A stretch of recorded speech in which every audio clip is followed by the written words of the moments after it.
Então, assim, a gente está aqui para avaliar, em primeiro lugar, eu quero me reportar essa minha trajetória como professor de nível médio de 2002 para cá, aqui em Passagem Franca, onde eu atuo, né, há mais de 20 anos. E esses colegas, né, hoje, já senhores, que foram meus alunos, me ajudarem aqui nessa conversa, a gente ver o que a gente colheu nessa trajetória. Tanto o meu trabalho como professor, como eles, né, na convivência social e no trabalho deles. Né? Hoje são pais de família, o Júnior já tem filhos que poderiam ser meus alunos, né? Como eu tenho alunos, filho de ex-alunos do tempo dele, certo? E o Marcos é um jovem professor, né? E hoje ele saberia, talvez ele saiba fazer essa comparação de quando ele era aluno para os dias de hoje, né? A questão da clientela que tem hoje em relação à clientela que ele fez parte. Então, eu gostaria de começar aqui pelo nosso amigo Antônio Júnior, para ver se a gente resgata aqui esses momentos que a gente viveu, eu como professor e ele como aluno, no ano de 2012. Ô, Júnior, você lembra, assim, das primeiras aulas que eu cheguei, Passagem Franca, e encontrei você e outros colegas no antigo Carvalho Guimarães, que funcionava ali no Valdomiro Cardoso. E eu cheguei, você jovem, junto com os outros. E assim, eu me lembro que você era um dos que sorria primeiro das minhas piadas, anedotas, aliás, né? Eu contava anedotas e dizia assim, oh, professor, está contando umas piadinhas aqui, tem diretor que não entendia, que não podia. Mas na verdade eram anedotas, né? Trazidas de livro de idade. E eu me lembro que você era um dos que sorria primeiro. Significa que você entendia. Então, Júnior, assim, vamos lembrar aí, como é que era você como aluno e como é que você, inclusive hoje você trabalha conosco, né, Marcos? Sim. Dando um suporte ali para nós na questão da sua área, que é segurança, né? Você é GCM, também empresário aqui da cidade, convive aqui. Você sabe muito bem como você foi como aluno e como sou os alunos de hoje também, assim como o Marcos que é professor. Então, diga aí, como é que assim, como é que foi esse seu essa questão de ter sido o meu aluno naquela época, como é que eram os alunos e para o que você viu? Em primeiro lugar, eu quero parabenizar o senhor pelo seu dia, Obrigado. dia dos professores, e a todos os professores do Brasil, do Maranhão, de Passagem Franca. O senhor está me fazendo voltar a uma nostalgia, né? De 2002, ali a gente fazendo iniciando o ensino médio, né? E é algo sem palavras, deixa um pouco a gente emocionado, porque foi um momento, e esse momento ele não sai da mente da gente, embora tenham passado mais de 20 anos, a gente sente aquela falta, aquela alegria. O senhor, ainda jovem na educação, por assim dizer, né, tendo que encarar uma turma um pouco barra pesada, e uma energia muito grande, mas eu sinto falta, professor, daquilo, porque eram tempos diferentes. Eram tempos que realmente a própria criação do aluno, ela, comparando-se ao dia de hoje, era 100%, porque o aluno ele já vinha com a educação propriamente dita de casa. Tínhamos pais mais ferranhos, né? Então, tudo isso faz com que a gente sinta falta da educação daquele tempo. Claro, a gente tinha os percalços da gente, né? Como professor, recém-chegado ao Estado, né? Tinha também os percalços. Mas eu acredito que foi um tempo de colheita mais frutífera, mais satisfatória, e 2002, né, era outro tipo de situação. Sinto muita falta, e eu acredito, comparando-se aos dias de hoje, hoje a gente tem uma geração um pouco diferente daquela, né, em todos os sentidos. Né? Mas eu volto a dizer, a educação, é o que eu sempre procuro compartilhar, a educação ela vem de casa, a escola só orienta a pessoa ser cidadão ou cidadã. Né? Então, assim, foi um momento, como você me falou, a gente dava muita risada, nós brincávamos, mas a seriedade que o professor Leonício impetrava dentro da sala, isso realmente, professor Marcos, era o grande diferencial. Eu estou do lado, aqui eu fico muito alegre porque eu estou do lado de um homem que realmente me direcionou para o que hoje eu sou. Eu fico muito feliz, porque o Leonício, além de ser professor, ele é meu amigo. Né? Nós criamos esse laço de amizade. É como o pai com o filho, né? O pai não basta ser apenas pai, ele tem que ser amigo do filho. Então, a mesma coisa é a questão de professor-aluno. Além da profissão, nós nos tornamos amigos. E isso eu quero aqui enaltecer. O teu trabalho, a tua dedicação durante esses anos aí à frente das escolas do Estado. Muito bem, eu agradeço assim, as tuas palavras, eu acho que é isso. Depois a gente volta a se reportar a outros aspectos. Quanto ao professor Marcos, que não é do tempo do Júnior, mas é intermediário está com uns 15 anos, Marcos, 10 anos que você é meu aluno, por aí, não é isso? E assim, Marcos, o contexto do Antônio Júnior era ele é de uma geração, você é de outra geração de alunos. E não é também tão, né, distante, assim, historicamente falando, talvez 10 anos, máximo, mas você, assim, dentro da sua geração, como aluno, e nós falamos aqui, fora do vídeo, que você, apesar de ser filho de funcionário da educação, da Rosa Rosa, você tem esse DNA, né, de gente que trabalha em escola, né, que não adianta que influencia também, tá? Mas, assim, você é um aluno normal, como outro qualquer, e depois ele falar, o Marcos está fazendo matemática no ISP, é um bom professor, e agora, com satisfação, a gente divide o mesmo espaço, os mesmos alunos. Como é que você vê assim, essa situação, assim, sua trajetória também, tendo sido meu aluno, um pouco diferente das condições que o Antônio Júnior foi, a escola naquele tempo era outra escola, né? Mais tradicional, e o aluno, de certa forma, não era tão diferente, Antônio Júnior, mas ele tinha o limite dele. Pronto, já brinquei, agora eu vou respeitar o professor. Sim, professor, vamos lá, pode vender seu peixe. E eu conseguia dar uma aula de literatura que é complexo, é um assunto difícil, história, historiografia da literatura. Eu me lembro que eu conseguia fazer isso. Hoje eu tenho dificuldade.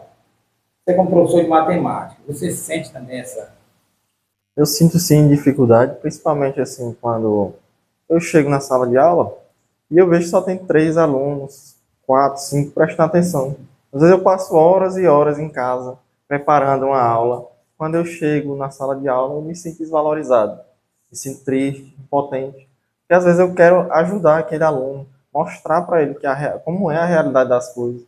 Quero incentivar, quero mostrar que ele pode ser capaz sim de concluir o ensino superior, mesmo vendo que a realidade aqui do nosso município, às vezes muitas pessoas não têm aquela condição de ingressar, né, em um curso superior. Às vezes não tem o curso desejado, né? Por exemplo, eu não tive muita oportunidade. Minha mãe tinha condição de pagar uma escola particular para mim e para o meu irmão. A oportunidade que eu tive foi ir para São João dos Patos, né, cursar matemática, ele cursou física. Hoje ele está no mestrado, aliás, hoje ele terminou o mestrado, né, já está no doutorado. E hoje eu estou aqui, retornei para a cidade, estou trabalhando no Paraná. E uma grande diferença que eu vejo da minha época de aluno, né, que eu concluí o ensino médio em 2017, é o respeito ao professor. Porque muitas vezes a gente brincava, mas na hora do momento de ser sério, a gente era sério. A gente fazia os trabalhos, a gente estudava, né, para as provas. Hoje em dia a gente não vê isso, não vê mais a importância do aluno com isso.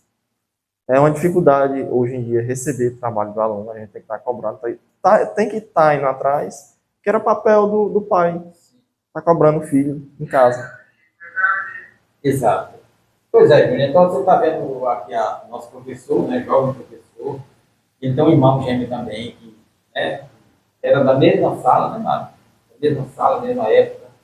E, assim, eles seguiram, assim, acordaram, né? Despertaram. Mas, assim, em condições normais, sem ninguém forçar a barra, sem chamar a atenção de ninguém. E, assim, hoje a gente, você vê que ele está, como é que se diz, a gente está, assim, na mesma entendimento que a dificuldade hoje é exatamente essa questão do limite, né? E quem via, por exemplo, aquelas nossas turmas, né? Algumas turmas, você dizia assim, rapaz, isso aqui não é escola. Mas essas pessoas, eles tinham o limite deles, né? Os alunos. Eles diziam, não, agora eu me preocupo que vai ter uma avaliação, eu vou ter que atender. Né? Eu convidei o Gilcinaldo, por algum motivo não veio, o Gilcinaldo da tua época. Hoje ele tem filhos, tem uma filha que estuda, que é nossa aluna, terceiro ano do médio. Então, assim, ele também deve observar deve comparar com o tempo dele. E, assim, eu te pergunto, Antônio, assim, no que isso aí te ajudou em termos de desenvolvimento pessoal e no teu trabalho, na tua vida social, essa questão não é o professor, a escola, né, o colégio da época, o ensino médio da época. Isso te ajudou, assim, a desenvolver suas atividades. Ou seja, o Antônio Júnior sem aquele ensino médio, ele seria outro, melhor. Com certeza, professor, porque, volto a dizer, nós tínhamos uma educação em casa. E a partir do momento que eu saí de casa, a mãe disse, respeite o professor, acima de qualquer coisa. Então nós já víamos, por assim dizer, base, com aquela pressão de casa. E não deixava de não ter as brincadeiras, mas eu entendia que a seriedade do ensino médio daquela época, o tradicionalismo, foi o grande estopim, foi a parte fundamental, né? Era algo mais duro. Então, eu acredito que o Antônio Júnior, seu ensino médio aqui, principalmente em Passagem Franca, porque a gente fala de uma Passagem Franca que temos grandes talentos que saíram daqui, grandes nomes, grandes profissionais, passados por algumas professoras, um corpo docente espetacular, que pude ter o prazer e posso até citar alguns aqui, professora Fátima, né, uma grande professora minha de biologia, né, professora Aliciene, professora Alice no campo da literatura, né, grandes professores, professora Valma na matemática, Reinaldinho, né, grandes professores aí, que realmente eles tinham aquela ânsia de fazer com que tu aprendesse mesmo, né? Então isso tudo nos trouxe esse comprometimento de nos melhorarmos a cada dia, né? Eu estava vendo aqui um dado interessante, professor, se eu me permite a palavra. Hoje no estado do Maranhão nós temos mais de 80 mil professores, né? Fazendo uma pesquisa rápida. Então, assim, se pegarmos, né, todos esses profissionais, trazendo para o lado da saúde mental, eu acredito, professor Marcos, uma boa parcela disso aí, hoje sofre ansiedade, tem problemas de depressão. Então a gente fica muito apreensivo quanto a isso. Porque o tempo, você não via o professor tão doente, por assim dizer, de ansiedade e depressão, há 20 anos atrás. E hoje nós temos uma grande parcela que está sob uma pressão muito grande. Eu acredito que é pela a forma que o próprio sistema vem impregnando, né? Eu vejo uma educação hoje que ela é forçada a criar números. O governo federal, às vezes, ele força a criar esse número, as estatísticas, né? Como um IDEB desse aí, que força você, praticamente, o aluno passar quase sem saber. A grande verdade, quem está nos ouvindo, eles sabem disso. Então, eu acredito que seja mais difícil para vocês, né? Com o potencial que cada um tem, a vontade.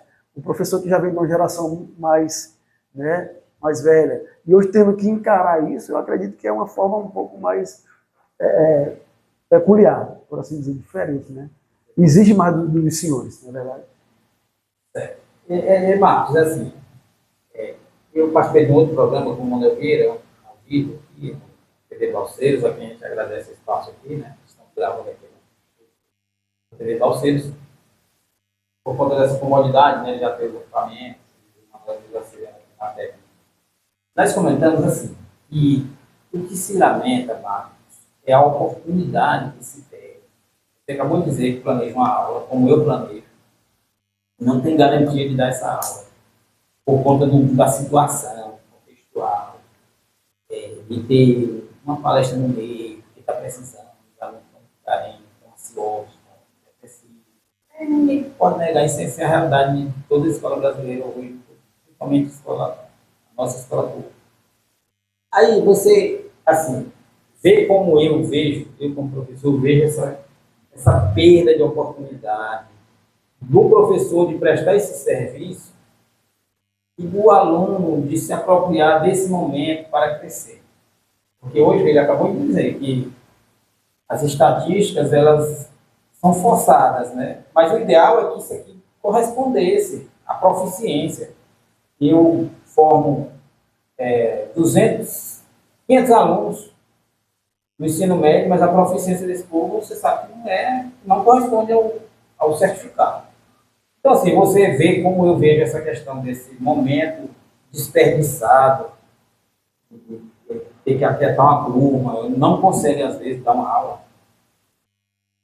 Eu vejo, eu vejo principalmente uma resistência dos alunos, por parte de respeitar mesmo o professor.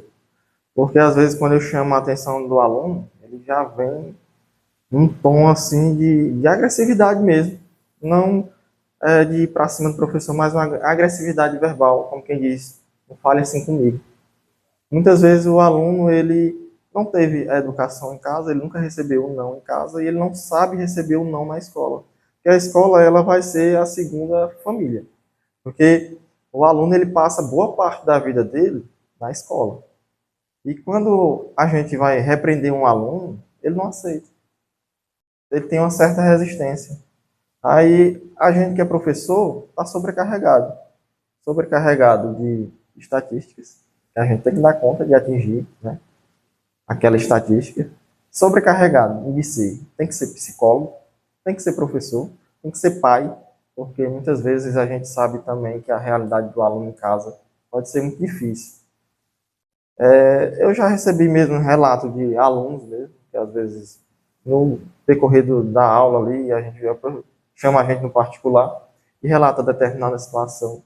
Então, às vezes a gente se coloca no papel até de familiar daquele aluno, porque muitas vezes, como é que eu posso falar? Às vezes a gente até fala assim, né? A educação vem de casa.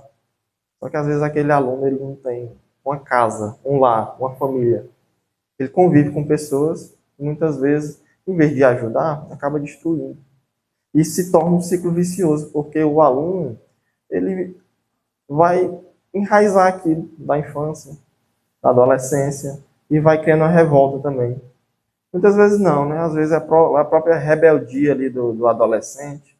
Eu mesmo, como adolescente, já tive meus momentos de rebeldia, né? Como todo adolescente, normal, é uma fase. Mas hoje, assim, eu vejo que eu poderia ter valorizado mais meus professores. Não fui aquele aluno nota 10, mas também não fui aquele aluno também. Era um normal, como qualquer outro. Assim, não tinha o pensamento, né, de me tornar professor, ou uma casa do destino. Não era nem muito bom de matemática. Eu gostava de geografia, história, mas foi uma casa do destino que me fez professor de matemática. Você acha que ainda tem jeito, assim, uma opinião particular sobre pai? Eu vivi vários momentos, né? Fui pai muito novo, né? Tinha 17 anos quando fui pai. Né? Um menino ainda. Né? Mas eu adquiri experiência, professor, por assim dizer, responsabilidade muito cedo. E eu venho analisando todo esse contexto, desde a minha meninice, minha adolescência até agora, a meados aí de 40 anos. Tem jeito. Eu sou GCM, como o professor falou. Hoje eu estou Traduz aí, Guarda Civil Municipal, né? E hoje eu estou prestando serviço para a Escola do Estado do Paraná, né? O Estado solicitou alguém para ficar dentro das escolas, porque a gente estava tendo muito problema com os jovens. Né? Porque jovens estavam entrando com entorpecentes, né? Às vezes com arma branca, já foi pego isso. Hoje nós fazemos revistas, para vocês terem uma ideia. A gente faz revistas quando os alunos estão adentrando com detector de metais, para coibir os alunos de entrarem com arma. Ele está falando em Passagem de Franca do Maranhão, do Brasil. Então, eu volto a dizer, políticas públicas, projetos sociais são fundamentais nesse momento. Nós nunca tivemos um momento tão sensível como nós estamos vivendo agora. Né? Você sabe que eu estou ali rodando dentro da escola. A título de exemplo, onde eu estou trabalhando, que vocês também dão aula, né, aí no estado do Paraná, e eu fico vendo as situações. E é algo para a sociedade começar a ficar com a orelha em pé. Né? As famílias, os professores, hora ou outra chega um professor para mim relatando que foi, às vezes, humilhado, teve palavra de baixo calão, foi ofensas, foi ofendido de uma forma geral. Então isso é preocupante. Isso é preocupante porque a gente está vendo a criminalidade dentro das escolas. Nossa cidade, ela precisa de investimento no esporte, artes marciais, futebol e garantia ao acesso também, porque não adianta eu liberar uma quadra e proibir aquela criança porque ela não tem um tênis de salão. Porque muitas vezes ela não tem condição de comprar um tênis de salão. Às vezes ela não tem condição de comprar uma bola. Então não adianta eu apenas... Não, tá aqui a quadra para você jogar. Mas e aí, o que vai garantir o acesso dela? É igual a criança também. Se ela não tiver condição a comprar uma farda, ela tem o direito à educação, né? Mas o que vai garantir o acesso dela na escola? Então, assim, é necessário esporte, é necessário uma biblioteca, porque como é que eu vou incentivar? É uma questão aqui até do nosso município, de falar, né, que os alunos não gostam de ler, mas em uma biblioteca, como é que eu vou dar acesso àquele aluno a ter acesso a um livro? Tem alunos aqui na Passagem Franca, se perguntar, eles nunca tiveram acesso ao livro. E nem a condição de comprar também o livro, porque livro não é barato, livro é caro. Então, eu acho necessário esses incentivos. Como é que eu vou incentivar o meu aluno a ler? É necessário ter uma biblioteca e que tenha acesso. Na época que eu era estudante, as bibliotecas eram fechadas. Então, qual a serventia daquela biblioteca? Aí tem um laboratório de informática, nunca foi utilizado. Qual a serventia daquele laboratório de informática? Né? Hoje a gente vê esses alunos, eles estão na era pós-moderna, na era tecnológica. Eles têm acesso a tudo. Então, se a gente não acompanhar eles, a gente vai ficar ultrapassado. Eles não vão achar a aula interessante. Então, toda maneira que a gente puder levar isso para a prática, né? Se tiver um laboratório de informática, vamos utilizar. Se tiver uma biblioteca, vamos incentivar o aluno. Vamos fazer um mecanismo, né? Um sistema que vai controlar o aluno pegar o livro ali emprestado. Vamos colocar aqui, ele não devolveu, vamos colocar uma punição aqui, vai poder passar 10 dias aqui sem pegar um livro. E que em outras regiões, aqui, por exemplo, cidade de São João dos Patos, funciona. No IFMA tem a biblioteca, lá funciona assim, se você não pegar um livro e não devolver, você vai passar tantos dias bloqueado. Então eu vejo a necessidade de políticas públicas, inclusive também tirar da marginalidade, tirar das drogas, porque se uma criança, ela passa o dia na rua, numa praça, se ela vai conviver com pessoas, por exemplo, a gente vê aqui nossa realidade sobre a questão do tabaco, do cigarro. Hoje eu passo na rua, eu vejo crianças de 12 anos, eu acredito que o meu colega aqui, o Júnior, ele vai entender o que eu estou falando. Eu passo numa rua, vejo uma criança de 12 anos fumando cigarro. Isso não é normal. Tem algum problema aí. Isso é um problema da sociedade. Então, como é que eu posso tirar aquela criança dessa vida? Coloca ela numa arte marcial. Problema que reflete na escola. Problema que reflete na escola. Eu até conversei com um colega meu lá de São João dos Patos, que ele tem lá uma academia de Muay Thai. Tentei trazer para cá, né? Ele disse, se você vier para cá, eu ajudo a conseguir os alunos. Porque, às vezes, também a mudança vem do exemplo. Aquele aluno, ele não tem exemplo em casa, ele não tem o exemplo na rua, então, como é que ele vai ter consciência do que ele está fazendo? É uma carreira que não é atrativa. Não é só questão do salarial, não. É essas questões que a gente está falando aqui. De alunos desinteressados, que não têm limites, que vêm de casa com problemas. Concorda? Com certeza. A mesma coisa. Eu não quero que meus filhos ingressem na área de segurança do mesmo jeito. É uma dualidade. Né? Porque realmente você tem que pisar em casca de ovos. Até numa abordagem de um crime, de um flagrante delito, ao invés de tu ser o que está fazendo a lei, tu pode responder por algum ato, né? Realmente porque nós temos um sistema penal muito falho, que tem mais de 70 anos, enfim. E a questão voltando para a questão do professor, a insegurança dentro da sala de aula, a desvalorização salarial, porque o professor forma todas as outras profissões. E por que é que um professor ganha menos que um juiz? Por que é que um professor ganha menos que um médico? Se é ele que forma esses profissionais. Então isso não existe. É totalmente uma lógica, é uma coisa irracional. Ao contrário que no Japão, país de primeiro mundo, o professor é o profissional mais valorizado, né? País de primeiro mundo, que é onde ele forma todas as profissões. E essa questão que o próprio professor, ele adoece muito rápido. Como eu acabei de falar agora há pouco. O professor, existe uma porcentagem aí, um terço dos professores do país sofrem com algum tipo de transtorno. Né? E não precisa ter muitos anos de carreira não, professor Marcos. Em pouco tempo você já está vendo aí realmente que o professor está estagnado. Né? Então esses três fatores, desvalorização salarial, insegurança e a questão da ansiedade e da depressão que se desenvolve rapidamente. E isso dentro da segurança pública também, né, é um termo, nós temos aí um texto dos policiais também que são doentes, né, seja policial, guarda municipal, porque eles recebem uma pressão muito forte da sociedade. Porque existe até um ditado no nosso meio, que o guarda e o policial perto atrapalha, mas longe faz falta. Quando está precisando aqui, rapaz, cadê o policial, cadê o guarda? Né? Então é basicamente isso, do ponto de vista sobre a educação. Às vezes a pessoa se forma em engenharia e aí tem pessoas que falam, o engenheiro está ganhando pouco. Mas hoje em dia, assim, é necessário ter um engenheiro, é necessário ter um médico, é necessário ter um enfermeiro. E não quer dizer que você vai sair da faculdade e ganhar 20 mil reais.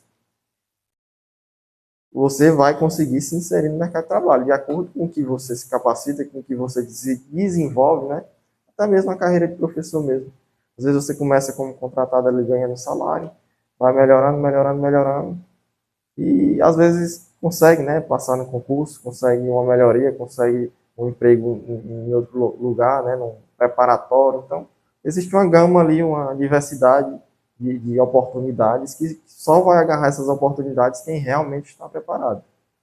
Professor, pois já que o senhor está com a palavra, aproveite para parabenizar os professores né, de hoje, sabe, até se colocar como, assim, professor que quer seguir a carreira, começando agora, e só espera melhorar, porque né, a situação está desejando que a gente anseie por essas melhoras.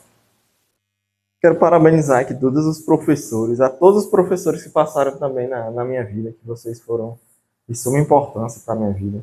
Quero agradecer também ao professor Leonis, que foi um excelente professor.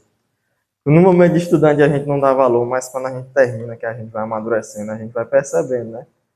Como era tão bom aquele tempo.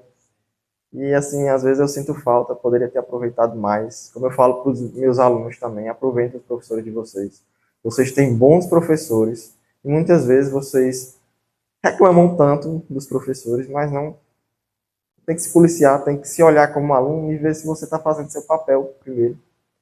Então, hoje no Paraná também, bons professores, excelentes professores. Na minha época também eram excelentes professores.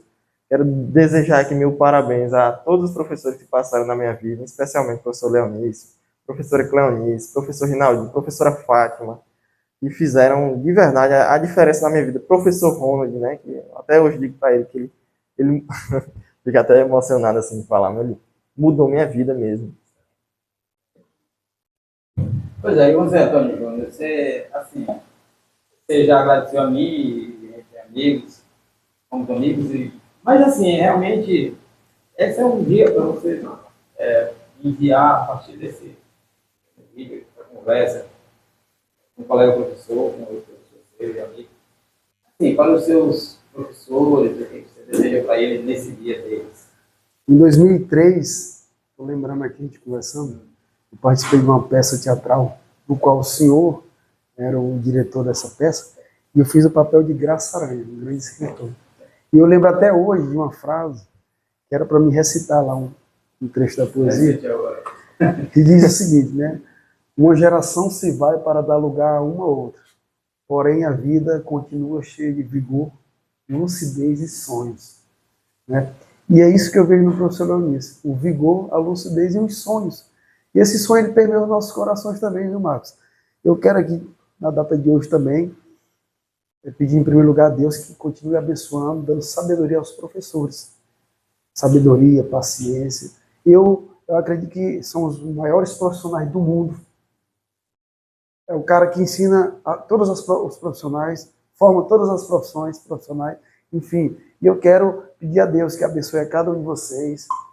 Obrigado por sermos. A gente é o que é hoje por conta de vocês, professores.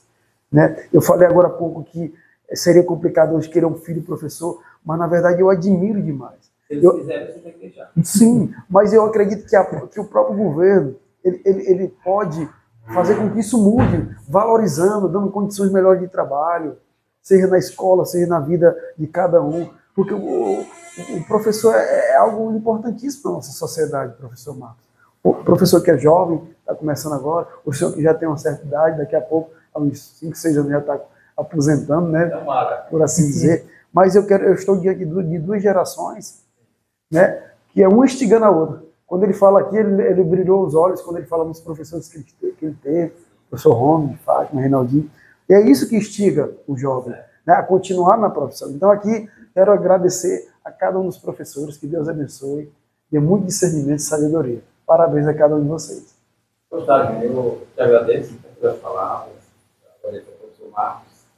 E fica aqui essa gratidão a vocês, né, por estarem aqui, dividindo comigo esse espaço, sendo testemunhas de que um professor ele nunca vai querer o mal, o atraso de um aluno, né? Ele vai querer sempre o bem. E as pessoas, de certa forma, elas colhem esses ensinamentos dos professores. Então, a gente agradece aqui, né, esse vídeo, este dia, né, do professor 15 de outubro de 2025, e esperamos outras conversas mais, né, sobre o professor, talvez numa outra época, não só no dia do professor, né? Sim. O dia do professor deveria ser todos os dias, como é o dia 15. Obrigado aos nossos. A gente agradece, muito obrigado aos dois, e um abraço aos professores neste dia tão importante, né? E até para a gente refletir sobre essa questão do papel do professor na sociedade. É isso.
Esse é meu trabalho, escuta.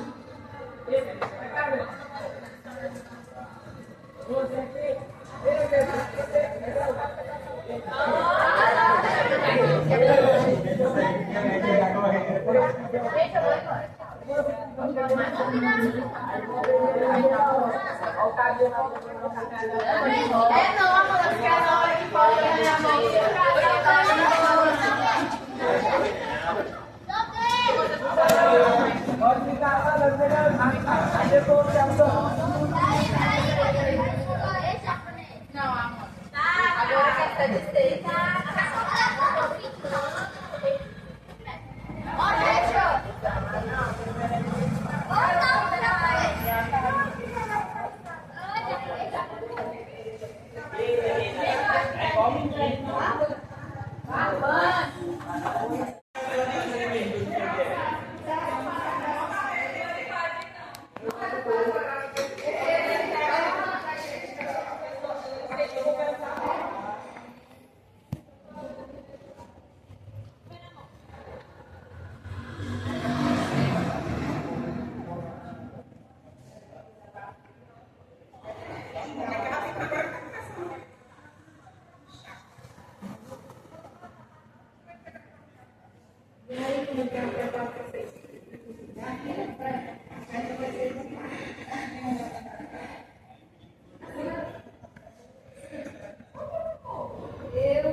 A próxima é aqui.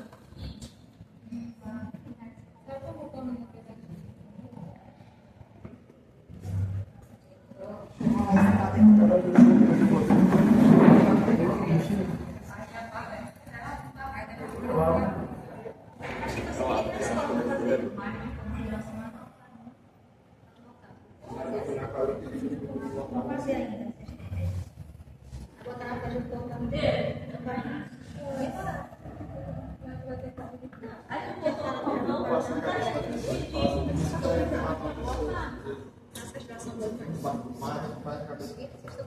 Bota lá no meio.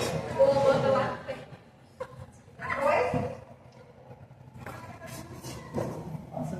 Não tem problema não. Agora arrasta.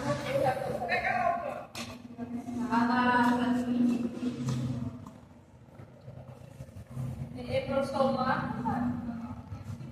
Ai, que Não, guardar aqui. Sim,